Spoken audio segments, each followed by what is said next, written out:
안녕하십니까. 문학과 과학을 사랑하는 사람들 세상 사는 이야기입니다. 오늘 우크라이나군 러시아 본토 공격, 러시아군의 침공 이후 처음 대공세라는 주제로 말씀드릴까 합니다. 2024년 8월 8일 YTN 신웅진 기자의 기사입니다. 우크라이나는 쿠르스크 공격 언급하지 않았지만 우크라이나군이 대규모 보병을 동원한 러시아 쿠르스크 지역을 습격한 것은 이례적입니다. 이는 전쟁 이후 러시아 본토에서 벌어진 최대 규모 전투라고 했습니다. 우크라이나군이 1000명에 이르는 지상군을 동원해서 러시아 쿠르스크 지역을 이틀째 공격하고 있습니다. 지난 2022년 2월 러시아의 침공으로 시작된 전쟁이 시작된 이래 러시아 본토에서 벌어진 최대 규모의 군사작전입니다. 이는 러시아군이 공개한 화면입니다. 러시아 땅으로 들어간 우크라이나 전투 차량들이 잇따라 공격을 받고 파괴되고 있습니다.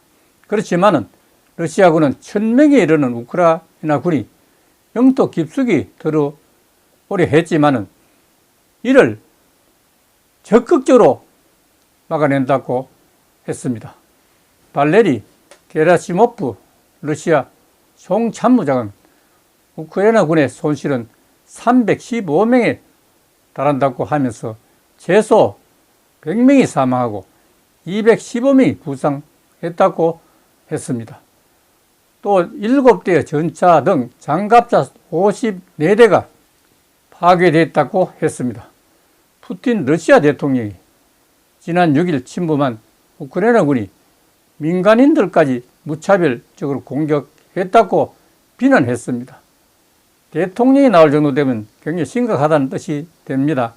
푸틴 러시아 대통령은 아시다시피 우크라이나군이 대규모 도발을 감행하고 민간 건물에 무차별 포격을 시작했다고 강조했습니다.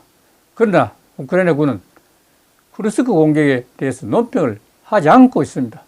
그러면서도 러시아 점령지인 헤르손 침투 작전 모습을 공개하고 대규모 계획의 일부를 실행 중이라고만 밝혔습니다. 젤렌스키 우크라이나 대통령은 우리는 올해 이미 드론 100만 대를 계약했다고 하면서 올해 안으로 더 많은 계약이 체결될 예정이라고 밝혔습니다. 우크라이나 군은 지난해 회복한 영토의 2배를 최근 3개월 만에 내주면서 고전했지만 모처럼 공세를 펼치고 있다고 했습니다. 그동안 미사일 등으로 러시아를 공격하기는 했지만 이처럼 보병을 동원해 공격한 것은 이례적이라고 했습니다. 이번 전투는 2022년 2월 러시아군의 침공으로 시작된 전쟁 이래 러시아 본토에서 벌어진 최대 규모의 총공격으로 인해 러시아군의 사기는 물론이고 국민도 성전보에 환호를 올리고 있을 것입니다. 오늘 파이팅을 외치면서 마치겠습니다. 감사합니다.